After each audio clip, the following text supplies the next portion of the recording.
보고 싶었어요. 그래. 즉 그 태풍 온 날은 여러분 개인적으로 별일 없었나요? 없었죠? 이게 그거 그날 뭐 조용하던데요? 조용해가지고 그래. 네, 뭐 그냥 그랬네요. 근데 실제로 여기 비 많이 왔나요? 모르겠죠. 난 밤에 왔어요? 뭐 하여튼 뭐 너무 조용히 지나 다행이긴 합니다만. 자, 읽어봅시다. 자, 저번 시간에 처음 이제 적정이라는 것에 대한 얘기가 시작이 됐었죠. 그래서 그 저번 시간에 주로 적정과 관련돼서 했던 얘기 중에 하나는 애널라이트.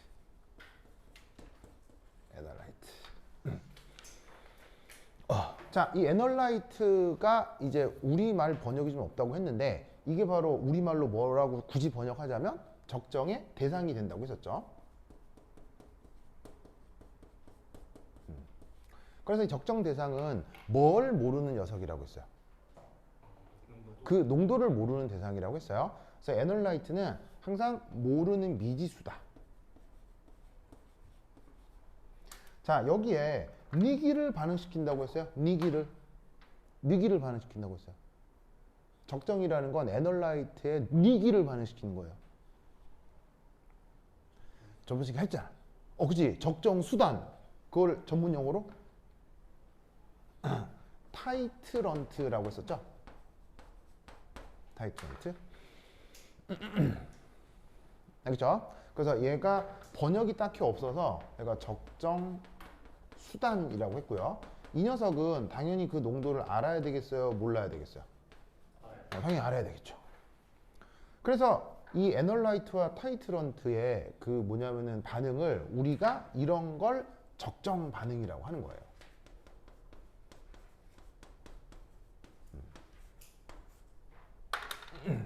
그리고 이 적정 반응은 말씀드렸다시피 반응성이 커야 한다 그랬어요? 아니면 작아야 된다 그랬어요? 반응성이 아주 커야 됩니다. 끝장나게 반응을 잘해야 됩니다. 그리고 반응 속도가 어떻게 된다 그랬죠? 반응 속도가 느려야 된다 그랬어요? 빨라야 된다 그랬어요? 반응 속도가 아주 빨라야 합니다. 반응성이 떨어지거나 반응 속도가 느리면 실용적으로 적정 반응으로 활용할 수가 없습니다. 그래서 어쨌건 적정 대상하고 적정 대상이 있으면 그것과 반응을 잘할 수 있는 적정 수단을 고르는 것이라. 예를 들어서 애널라이트가 산이다. 그럼 타이트런트를 뭘로 골라주면 된다는 얘기예요? 염기. 그 다음에 얘가 염기였다. 그럼 얘를 뭐로 골라주면 되는 거야? 산으로 골라주면 되고. 만약 이게 산화제였다. 그럼 얘를 뭐로 골라주면 되는 거야? 환원제. 얘가 환원제면 얘가 산화제. 아시겠죠? 그래야 반응성이 커지고 반응 속도가 커질 거란 말이에요. 그래서 이 적정 대상과 적정 수단의 반응성에 따라 산염기 적정이다, 산화환원 적정이다 이런 말들을 붙이는 거예요. 혹은 뭐 그 외에 모어 타이트레이션이라고 해서 이제 침전 적정 같은 것도 있거든요. 그래서 얘네들의 반응성에 따라 이름을 부르지만 이 적정 반응에서 활용하는 그 전략은 똑같아요. 아시겠죠? 그리고 이 전략은 놀랍게도 이런 전문 용어를 전혀 사용하지 않지만 놀랍게도 고등화학원 수능에도 나옵니다. 이 전략이 고등화학 수능에도 나와요. 그래서 수능 교과 과정에서도 나오는 거고요. 그리고 화학과에서 박사과정 하려고 하는 실험을 할 때도, 그리고 노벨상 받으려고 하는 실험 결과 얻을 때도 이 테크닉을 그대로 씁니다. 그러니까 뭐냐면 아주 기초적인 내용이지만 프로페셔널한 화학자들도 이 내용을 그대로 따라하는 거예요. 그래서 이게 어떻게 이루어지는지를 알아야 돼. 알겠지? 자, 그래서 이제 뭐 어떻게 해가지고 이제 어떤 생성물들을 만들겠죠. 생성물들. 그러면 이때 이 적정은 어떻게 반응이 진행되는지 생각을 해보도록 하겠습니다. 우선 첫 번째 이 애널라이트는 항상 기존 과량을 미리 준비합니다. 그래서 적정 실험을 할 때는 애널라이트의 양이 절대로 변하지 않습니다. 그렇죠? 그래서 여기에서 그 양이라고 하는 것은 이 애널라이트는 그 초기, 질량 혹은 몰수 요거는 딱 고정적입니다.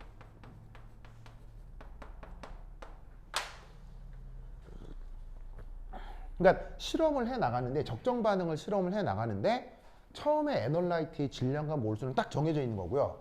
실험을 하다가 좀 잘못된 것 같은데 그 에널라이트를 더 추가해. 그럼 어떻게 된다? 꽉 나요, 여기서. 네, 그때는 꽉 나는 거야, 그렇죠? 그래서 이 적정 실험에서는 처음에 딱 정해놓은 에널라이트는 절대 변하지 않아요. 물론 정해놓은 그것을 안다 모른다? 그걸 모를 뿐인 거지 거기서 도선되면 안 된다는 얘기예요. 그래서 모르지만 걔는 그게 딱 정해져 있어. 그럼 거기에 그럼 당연히 질량과 몰수는 고정지역이야. 근데 뭐는 변할 수 있겠어? 실험을 쭉 해나가면서 뭐는 변할 수 있겠어? 뭐는 실험을 막 하다 보면 농도는 변할 수가 있어요. 왜냐하면 얘가 첨가될 거 아니에요. 얘가 첨가되면서 전체의 부피가 어떻게 되겠죠? 부피가 변할 수도 있겠죠. 물론 적정 실험에서 부피가 안 변하는 실험도 있긴 있거든요. 설계를 잘하면 부피 안 변하게 할 수도 있지만 기본적으로는 부피가 잘 변한다고요. 그래서 부피가 변하니까 농도가 변할 수는 있으나 기존의 그 질량과 몰수는 불변이야겠죠? 요거 이제 기억하시고 그다음에 두 번째 2. 그럼 이제 여기 이제 타이트런트를 이제 어떻게 하느냐? 이 타이트런트는 이렇게 집어넣어야 돼요. 어떻게 집어넣냐면 바로 소량씩 천천히 계속 집어넣어야 합니다.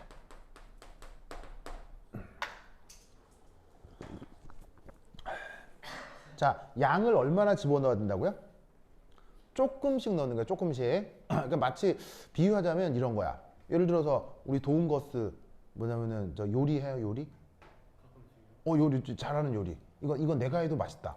내가 한 거지만 이제 맛있다. 뭐가 있어요? 라면이요? 예, 라면.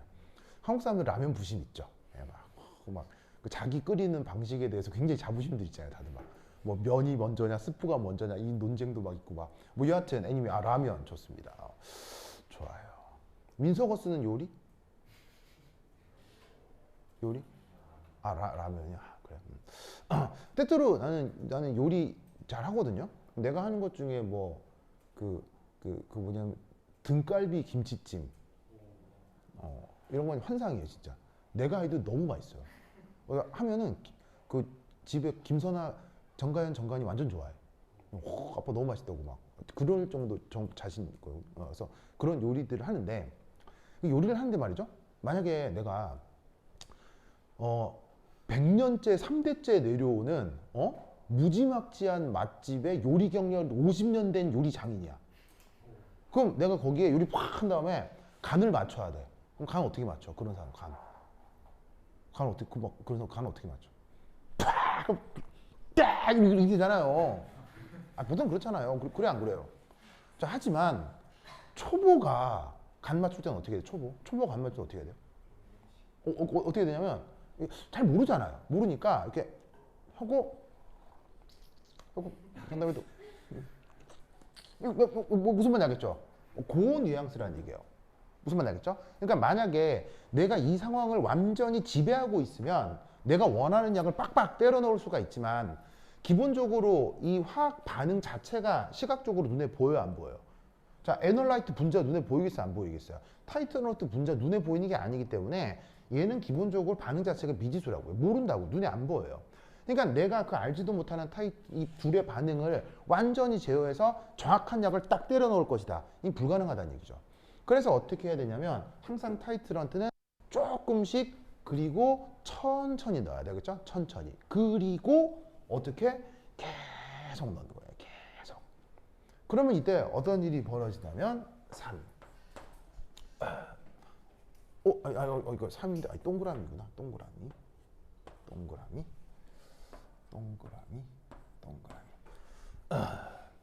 자, 세 번째. 그럼 어떻게 되느냐? 반응 초반에는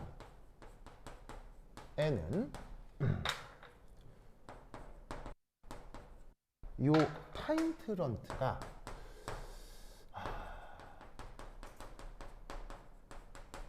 한계 반응물이 됩니다. 한계 반응물. 다민거스? 한계 반응물 영어로? 한계 반응물? 스무거스 영어로? 오, 좋았어요.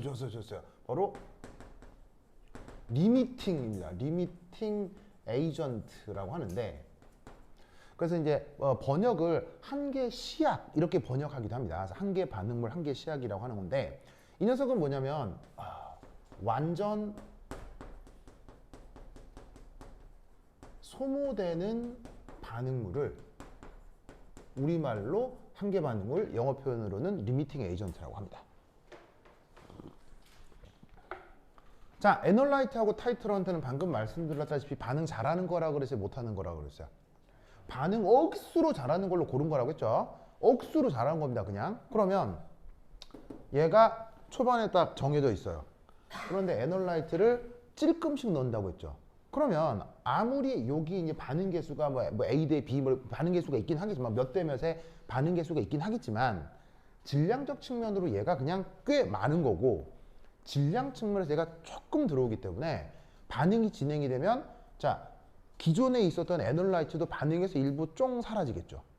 그리고 들어온 타이트런트도 쫑 사라지겠지만, 타이트런트를 조금씩 넣는 거라 타이트런트는 들어오자마자 쫑 해서 없어져 버리는 거예요.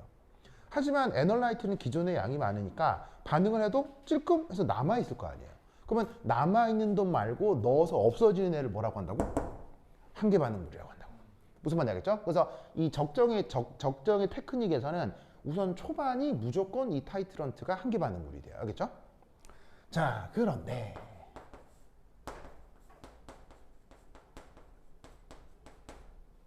이 타이트런트를 어떻게 넣는다고 했죠? 계속. 알겠죠? 그래서 왜 혹시 이런 말 들어본 적 있어요? 가랑비에 옷 젖는다. 그런 말 들어본 적 있죠? 뭐 가랑비 뭐 별거 아닌 것 같은데 계속 맞고 있으면 다 젖어버리잖아요. 그러면 어떤 일이 벌어진다? 에널라이트가 처음에 많았거든요. 미지수 녀석이 정확한 농도는 모르지만 많게 준비를 해놨으니까. 하지만 타이트런트를 찌끔찌끔 넣어도 계속 넣으면 얘가 찌끔찌끔 줄어들 거 아니에요. 찌끔 줄어들가 결국 어느새 이 준비해 놓은 에널라이트가 쫑 사라지는 순간이 생길 거 아니에요. 이걸 후반부로 하자 이런 말이에요. 그러면 무조건 어떤 일이 벌어진다? 후반에는 저기에 에널라이트. 이 에널라이트가 바로 리미팅 에이전트가 되는 거예요. 무슨 말 알겠죠? 아시겠죠? 이해했죠?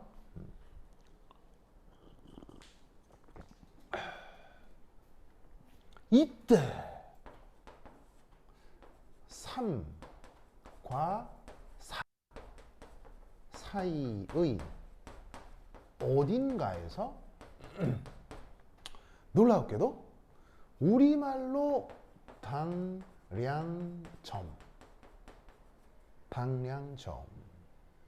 자, 혹시 당량점이란 말 들어본 적 있어요? 당량점? 아마 수업 시간에도 언급을 하셨더라고요. 영어로?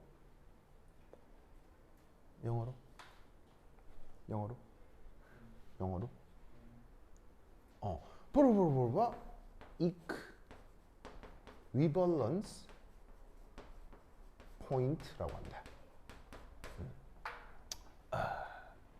이 당량점이 나타납니다.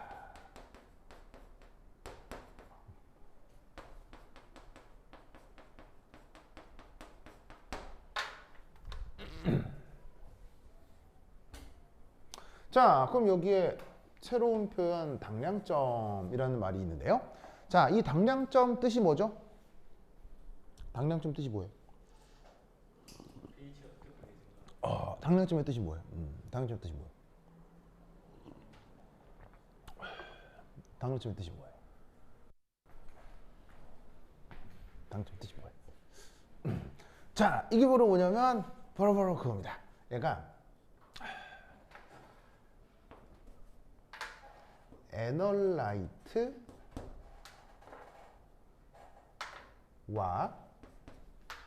타이트런트 모두가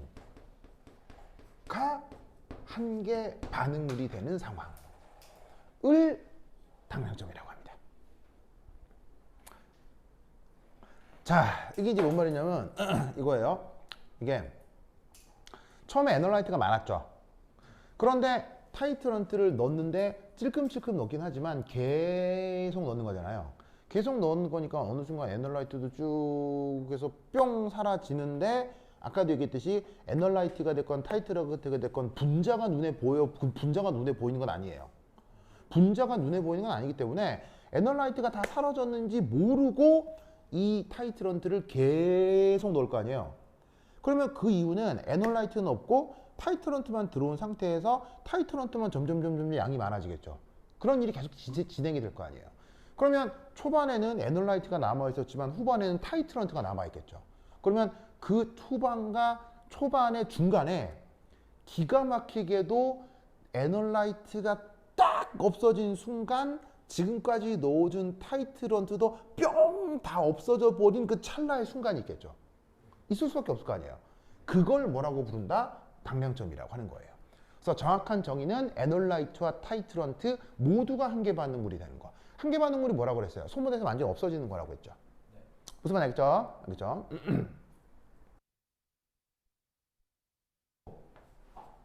이러한 당량을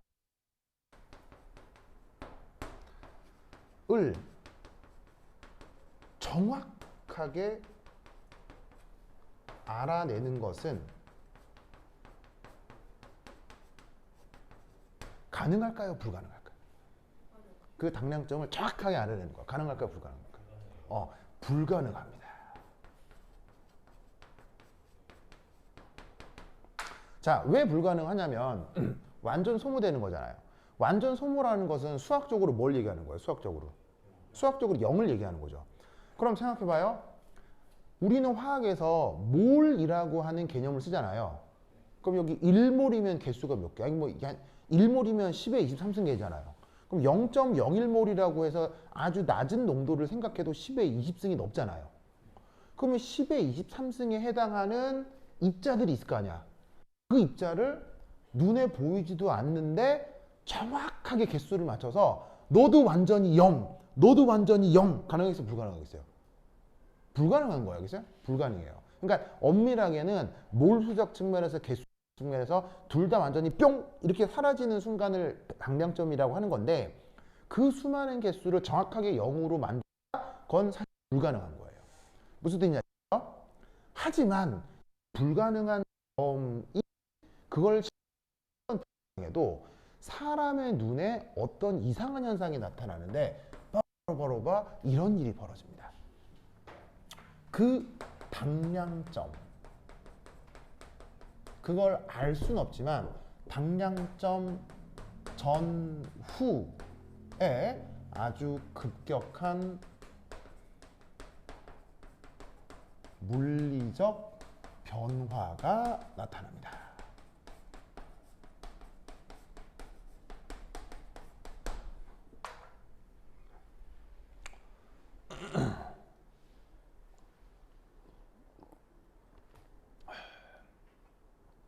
자, 뭔 말이냐면 당량점이 정확하게 뭔지는 알 수는 없지만 그 당량점이 도달하기 전 어떤 상황과 후에 어떤 상황이 갑자기 뭐가 확 바뀌어요.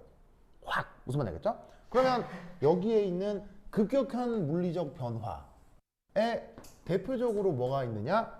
보로보로보로바 색깔 이키마스.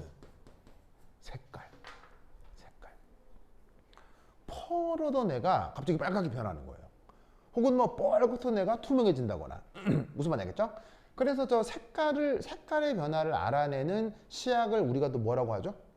지시약이라고 하죠. 당량점을 기준으로 색이 변할 수도 있기 때문에 지시약이라는 물질을 사용하는 거예요. 알겠죠? 그 다음 뭐가 또 확 변할 수도 있냐면 pH예요. 특히나 3년기 적정에서는 pH라고 하는 애가 급격하게 변하거든요.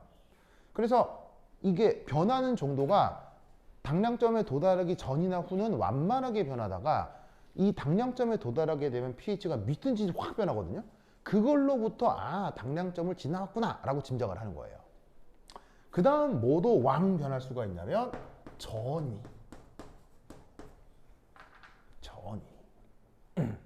모든 화학 반응에 전이를 측정을 할 수 있거든요.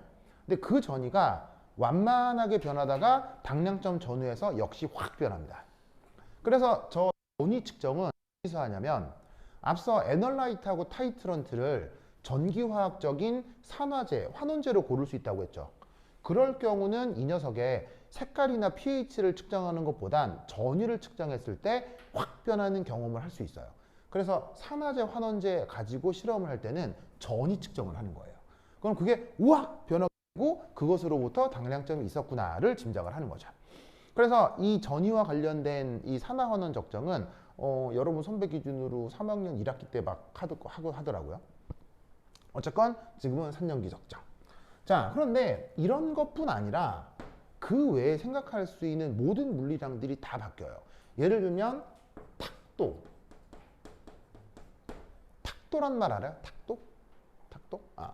이게 영어편으로는 터비디티라고 하는데 이게 뿌연 거예요. 뿌연 거, 탁한 거, 탁한 정도.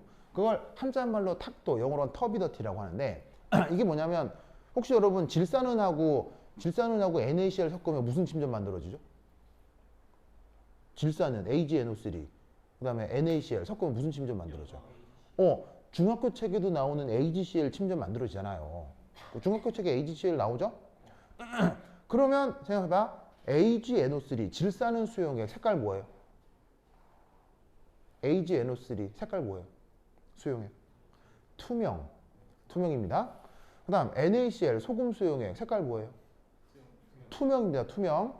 그런데 요 두 개 실제로 섞어서 침전 만드는 실험 해본 사람? 안 해봤어요? 그래요? 주변에 저기 적극적인 과학생님이 안 계셨네요. 내가 봤을 때. 네, 하여튼 그렇다. 그래서 하면 안 해봤지만 그 결과가 뭔지는 알죠?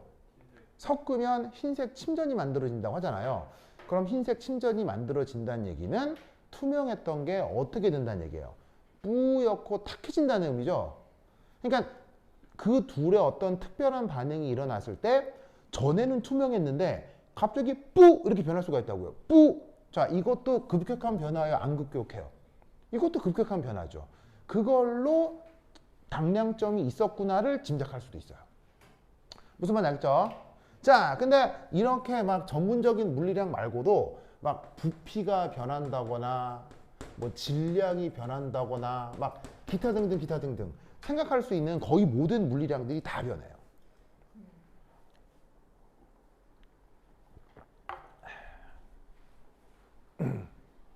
무슨 말 알겠죠? 알겠죠? 그러면 어떻게 된다?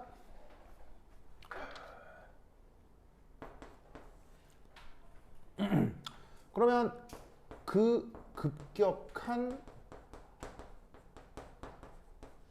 물리적 변화의 순간을 실험적으로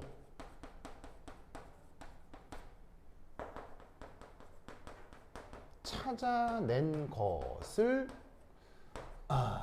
우리말로 종말점, 영어 표현으로 엔드 포인트라고 하는 거예요.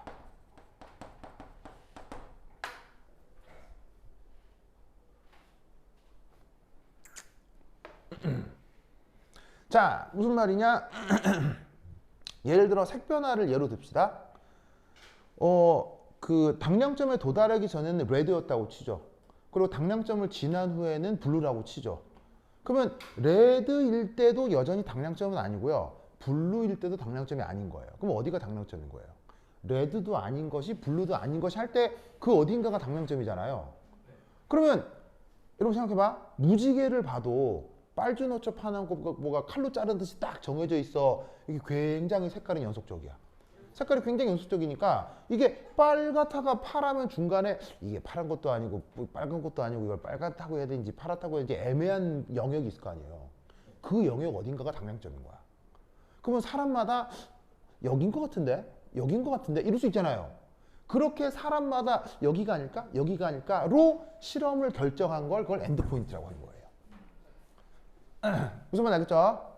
그러면 결국 어떻게 되겠어요? 이 엔드포인트는 이퀴벌런스 포인트랑 정확하게 맞겠어요? 무조건 차이가 생기겠어요? 무조건 차이가 생길 수밖에 없는 거예요. 무슨 말 알겠죠?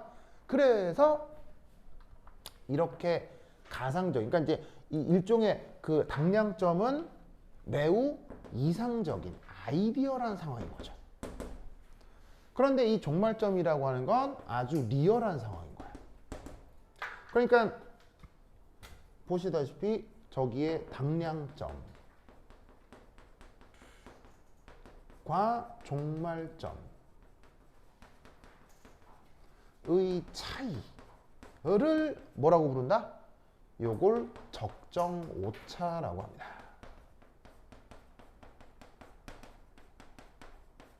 아시겠죠? 그래서 적정 실험에서는 항상 저런 오차가 있을 수밖에 없어요. 알겠죠? 당량점을 완벽하게 알아내는 건 불가능하니까.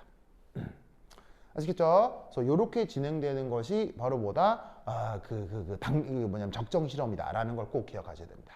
그래서 에널라이트를 잔뜩 준비하고 얘를 찌끔찌끔 넣어주다가 초반과 후반에 뭔가가 왕 변하는 그 사이 어딘가의 점을 당량점이라고 한다. 그리고 그 당량점을 중심으로 뭔가가 왕 변한다 라는 이 사실을 반드시 외우고 있어야 돼. 알겠죠? 그래서 그것을 하필 산연기 반응으로 하는 걸 그걸 산연기 적정기로 한다 이런 말이죠. 아시겠죠? 알겠죠? 그래서 이렇게 그 적정에 대한 기본 개념 얘기를 하여 보았어요. 자, 필기 마무리하시기 바랍니다.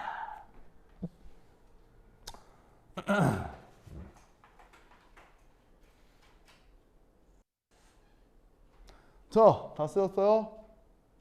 다 썼죠? 자, 그 다음 간다. 저 창가에 앉은 오빠 이름은? 재원이 오빠? 재원이 오빠. 알겠습니다. 재원이 오빠. 그리고 옆에 오빠 이름이? 현승. 현승거스. 재원이 오빠요? 그럼 재원이 오빠는 현승거스를 사랑해요? 그래. 아니, 둘이 같이 앉아 있길래. 그래? 알겠습니다. 사랑하면 안 돼요? 알겠습니다. 그리고 그 오빠 이름이? 오빠 이름이? 준호. 현승, 준호, 재원. 재원. 알겠습니다. 준호거스. 알겠습니다. 준호거스. 좋아요. 자, 나 적었죠? 자, 그 다음 간다. 그러니까 이게, 여러분 학교 선생님 필기를 보면요. 이게 다 이걸 말씀하시는지 모르겠는데, 짧게 다 하셨더라고요, 그냥. 짧게 중요한 세부적인 내용들을 다 언급하셨던 것 같아요. 그래서 차근차근 설명을 드리니까 나 보세요. 자, 그 다음 뭐 해볼 거냐. 여기 준다잉. 이야.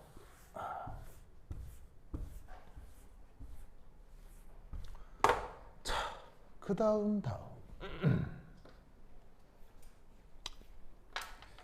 8.2.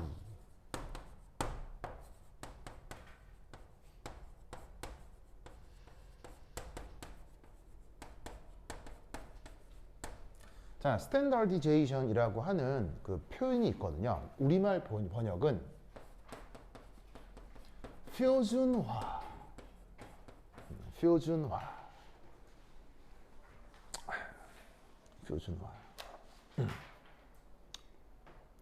자, 이거는 이 표준화라는 거는요, 사실 이것 때문이에요. 이게 이 행위를 하는 목적은 사용하는 그 타이트런트의 농도는 대충 알아야 되겠어요? 이거만큼은 정확하게 알아야 되겠어요? 얘는 정확히 알아야 합니다. 되도록이면. 왜? 그래야 뭐가 줄어들 테니까요? 적정 오차가 줄어들 테니까요. 그래서 이 스탠다디제이션이라고 하는 건 애널라이트는 어떻게 할 수가 없어요. 왜? 걔는 모르니까요. 그렇죠? 그러니까 애널라이트 말고 어떻게 하면 이 타이트런트를 정확하게 그 농도를 결정하느냐. 대한 테크닉입니다. 테크닉이자 어떤 뭐 내용 같은 거예요. 자, 그럼 우선 첫 번째 1. 자, 첫 번째는 이 적정에서 항상 쓰는 말이 뭐냐? 프라이머리 스탠다드라고 하는 녀석이에요. 프라이머리 스탠다드. 자, 우리말 번역은 뭐냐면 1차 표준 물질이라고 합니다. 1차 표준 물질.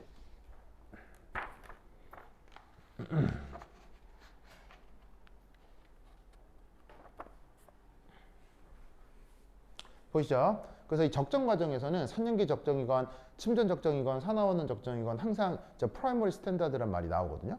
그래서 그게 그 여러분 학교 그 선생님 필기를 보면 거기 이제 다민이 필기에 표준화 이런 말이 나오죠. 표준화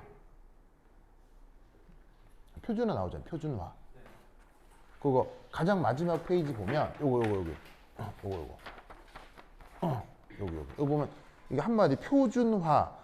표준 용액이 정말로 표준 용액이 맞나? 라고 다민이가 써놨잖아요. 이거 보이죠? 표준화. 요거에 대한 내용이에요. 알겠죠? 그래서 다민아 요까지 하고 수업 끝난 거예요?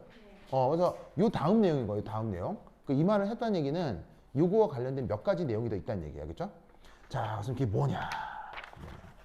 그래서 이제 알아야 될 게 프라이머리 스탠다드라는 컨셉인데 이 녀석은 속성이 뭐냐? 1.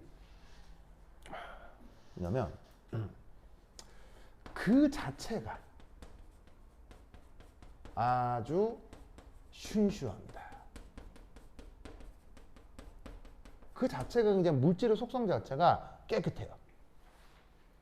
알겠죠? 깨끗한가요? 그냥 어떤 면이건 순수한가요? 순수합니까? 알겠습니다. 그래서 그 자체가 매우 순수해서 질량 혹은 부피만 측정해도 그 농도를 바로 알 수 있는 것.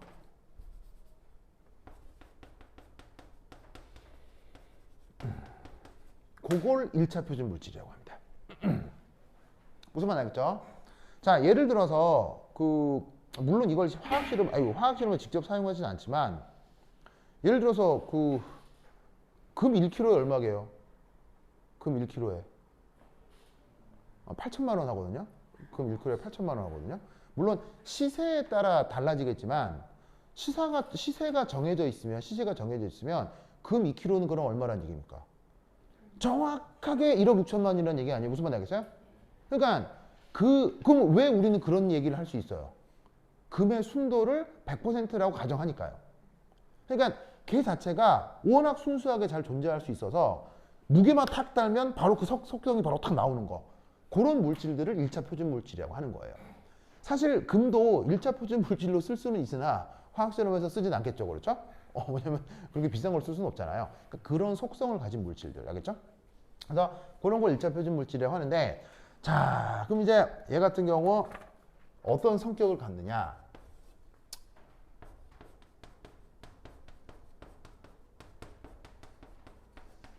자, 첫 번째 1차 표준 물질의 첫 번째 성격은 기본적으로 순도가 99.9% 이상입니다. 순도가 상당히 높습니다. 그 물질 자체가.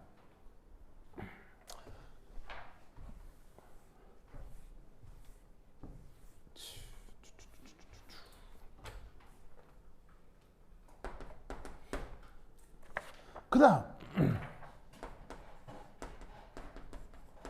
보통의 조건에서 분해되지 않습니다.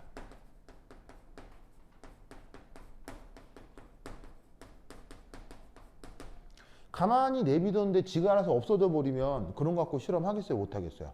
안 되겠죠? 안 되겠죠? 그 다음 가열. 그 다음에 가마,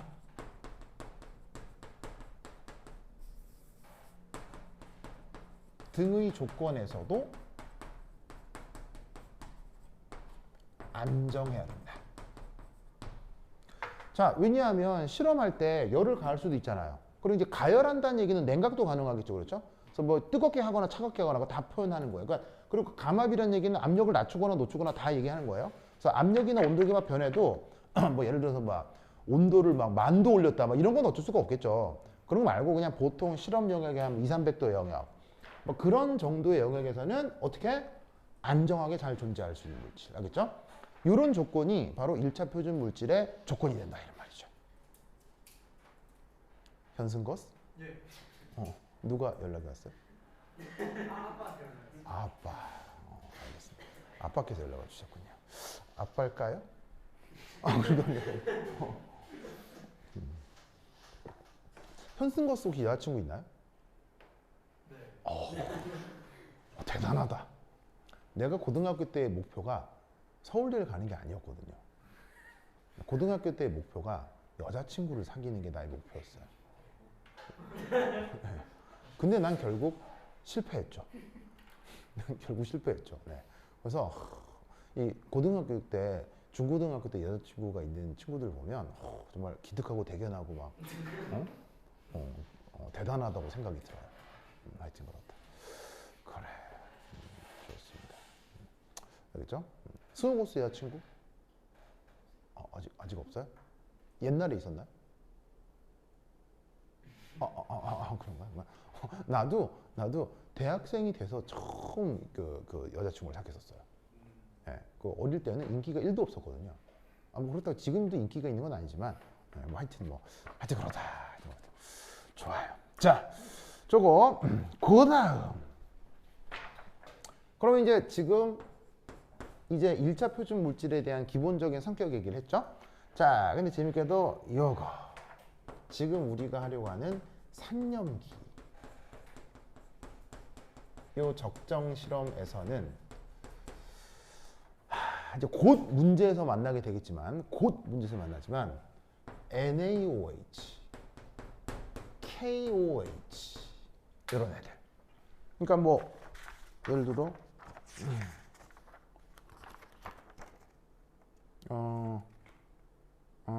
어디 갔어? 여기 나오네. 예를 들면 학교 선생님 프린트,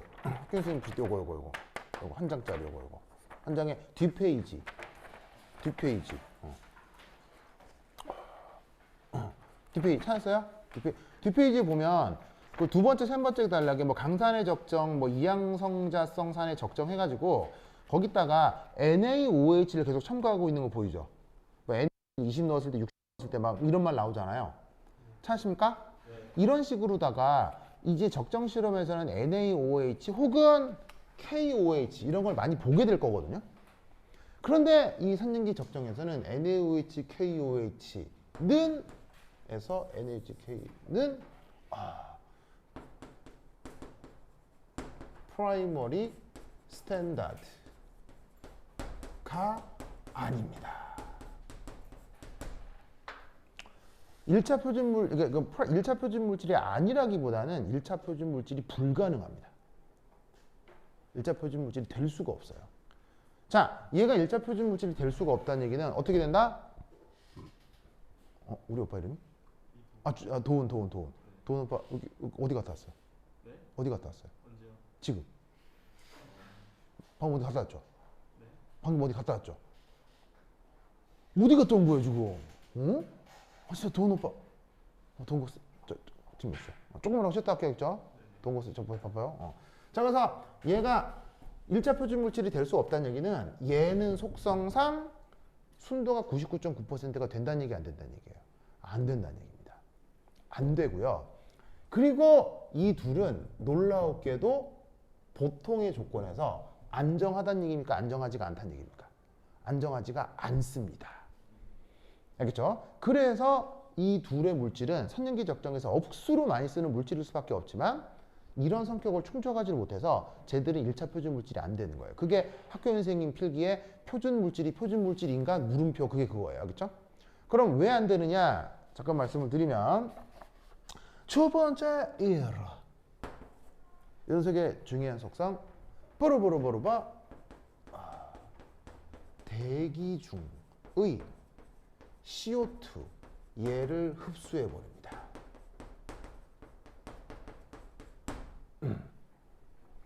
바로 NaOH, KOH는요 만들어 놨잖아요. 근데 잠깐 내비두면 어떤 일이 벌어져? 이런 일이 벌어져요.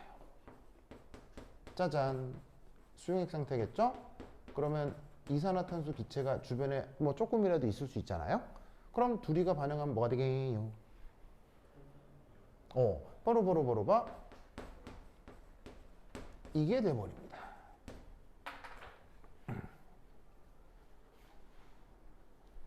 무슨 말이겠죠? 저렇게 돼버립니다. 그러면 내가 저 NaOH, KOH 수용액을 만들어 놨다 치더라도 그 농도가 보존된다는 얘기입니까? 찌끔찌끔 변해버린다는 얘기입니까? 찌끔찌끔 변해버리는 겁니다. 무슨 말인지 알겠죠? 그래서 어떻게 되느냐? KOH, NaOH는 시간이 지날수록 그 농도가 변해버립니다.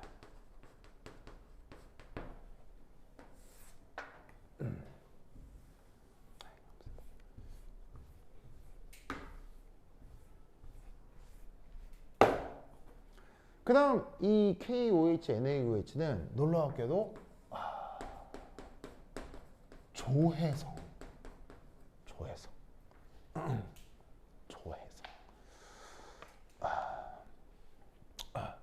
영화배우 조인성 씨가 있죠. 이 동생입니다. 그 조혜성 씨가 그 가족 사랑이 아주 크죠.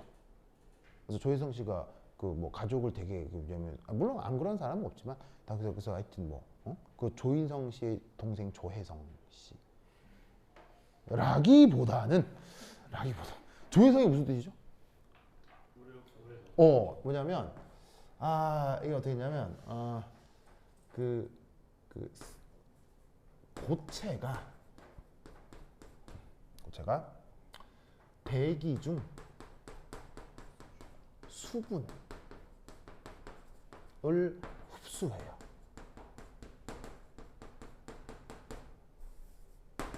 그래서 어떻게 했냐면 스스로 녹아버립니다.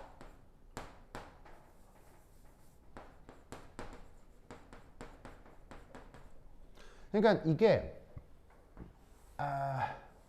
NaOH 같은 게 실제로는 고체로 존재할 수 있거든요.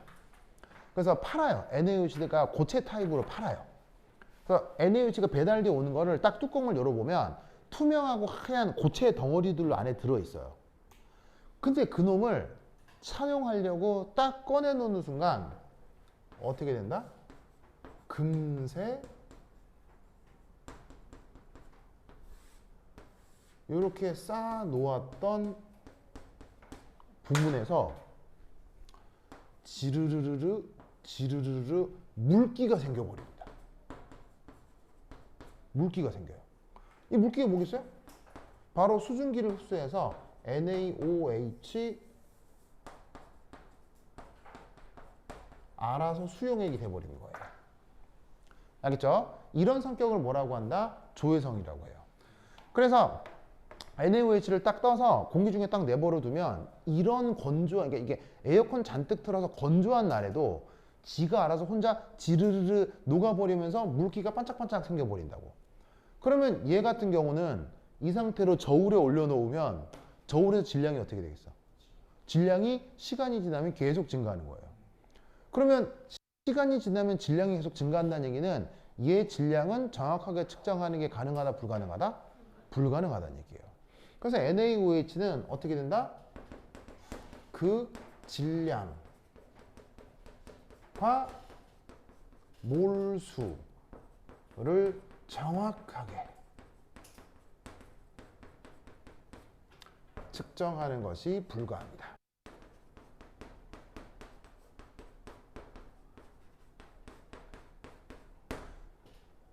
이런 성격을 조해성이라고 해요. 무슨 말 하겠죠? 그죠? 자, 그래서 어떻게 된다? 3. 바로 NaOH, KOH 등은 사용 직전에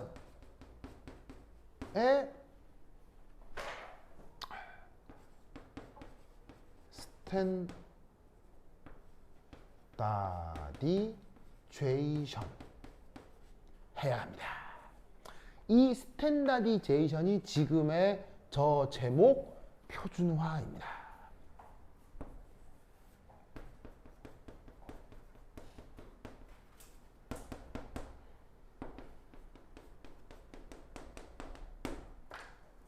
그래서 쟤는 NaOH하고 KOH는 농도를 정확하게 만드는 게 가능합니까? 불가능합니까? 불가능합니다. 그래서 KOH, NaOH는 수용액을 어떻게 만드냐면 그 농도를 대충 만듭니다. 대충. 알겠어요? 대충 만든 다음에 표준화라는 것과 혹은 농도의 희석 뭐 이런 것 등을 이용해서 그 이후의 농도를 내가 원하는 농도로 맞추는 겁니다. 그래서 초반에 대충 만들어 놓은 다음에 표준화라는 행위를 통해서 정확하게 농도를 결정하는 겁니다. 무슨 말 알겠죠? 그러면 표준화라는 게 뭐냐? 바로 또 다른 적정 실험을 이용해서 그 농도를 결정하는 행위입니다.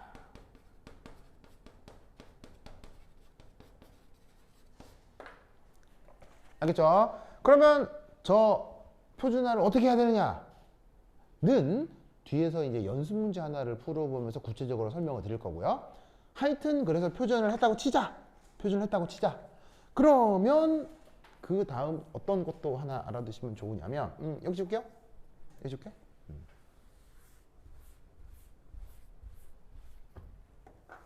네 번째, 표준화된 NaOH, KOH.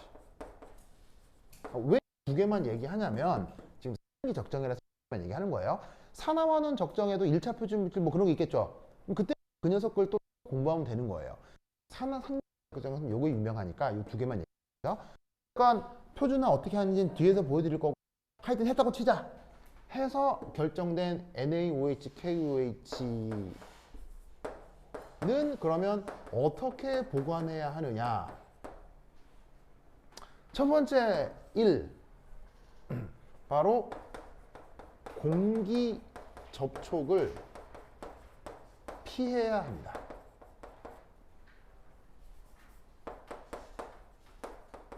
그래서 꼭 닫아두어야 해요. 공기 접촉을 왜 피해야 되겠어요? 요거 때문에 요거. 조해성이요? 아니, 조해성이 아니고요. 조해성은 언제 나타나는 거예요? 조해성은 고체일 때 나타나는 거예요. 그래서 어쨌건 수용액을 만들었고요. 만든 수용액이 돼버리면 더 이상 조해성이 없죠. 고체일 때 나타나는 거니까요. 수용액이니까 이미 물이 충분히 많은 거예요. 충분히 많은 거니까 더 이상 수분을 빨아들인다는 문제가 아니고요. 수용액 상태에서 뭐랑 반응할 수 있기 때문에? 이산화탄소랑 반응할 수 있기 때문에 바로 공기 접촉을 피하게 하는 거예요. 알겠죠? 여기서 공기 접촉을 피하는 이유는 뭐다? CO2 차단한다는 뜻이에요. 이미 AQ면 수용액이고 수용액이면 이게 물은 충분히 많은 거예요. 물이 충분히 많이 있는 거니까 더 이상의 조해성은 생기지 않아요. 그렇죠? 그래서 공기 중에 CO2를 차단하기 위해서 밀봉을 해야 되고요. 두 번째는 유리 말고 플라스틱 용기에 보관해야 됩니다. 유리 말고 플라스틱에 보관해야 됩니다. 자, 이건 왜 그러냐면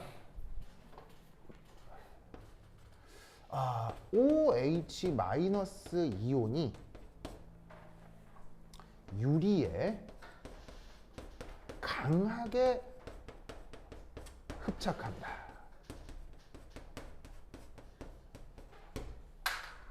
그래서 유리라는 물질이 OH-하고 친화력이 굉장히 강하거든요. 그러면 잘 봐요. NaOH 수용액을 유리 그릇에 넣어놨어요. 유리 그릇에 넣어놓으면 OH-가 빠져나와서 H+랑 반응해야 되잖아요. 근데 그 H+가 유리에 떡 둘러붙어가지고 안 빠져나오면 H+랑 반응하겠어요, 안 하겠어요? 못하겠죠. 그럼 그건 실험이 제대로 된 거에 오차가 생기겠어요? 오차가 생기겠죠. OH-가 좀 나와줘야 되는데 안 나오고 그 유리 그릇 벽면에 붙어가지고 대롱대롱 달려가지고 빠져나오질 않으면 물만 빠져나오는 거 아니에요. 그러면 내가 만들어 놓은 농도하고 실제로 나와서 H+랑 반응한 농도가 달라지죠. 그게 오차가 되기 때문에 보관을 할 때 어디에 보관해야 돼? 플라스틱에 보관해야 돼요. 무슨 말 알겠죠? 그래서 이런 과정을 1차 표준, 이런 과정을 표준화 과정이라고 해요. 그러면은 이제 뭐를 알면 되겠어요? 그럼 이걸 과연 그럼 실제로 어떻게 하느냐? 알겠죠? 그럼 얘를 실제로 어떻게 하느냐? 보서 한 10분 쉬어도록 하겠습니다. 화장실 갔다 오세요. 안 돼. 유리 그릇에 담아 놓으면 유리가 그럼 NaOH, KOH에서 중요한 성분이 OH-잖아요.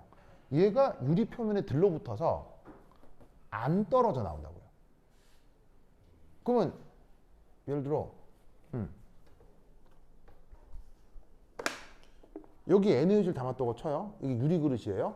그럼 여기 산이 있어서 쭉 넣어가지고 적정을 해야 되는데 그럼 내가 NaOH를 넣었다 해서 산이랑 반응했다라고 생각을 했지만 실제로 이게 유리면 OH-가 따라 부어도 안 나오고 표면에 들러붙어 있는 거예요. 표면에 들러붙어서 내가 따른 게 NaOH를 따른 게 아니고 물만 따라낸 거예요. 그러면 이게 계산이 맞겠어요? 틀리겠어요? 틀려지겠죠. 그래서 어떻게 된다? 보관할 때 플라스틱 그릇에 보관해야 된다 이런 얘기예요. 이해하셨죠?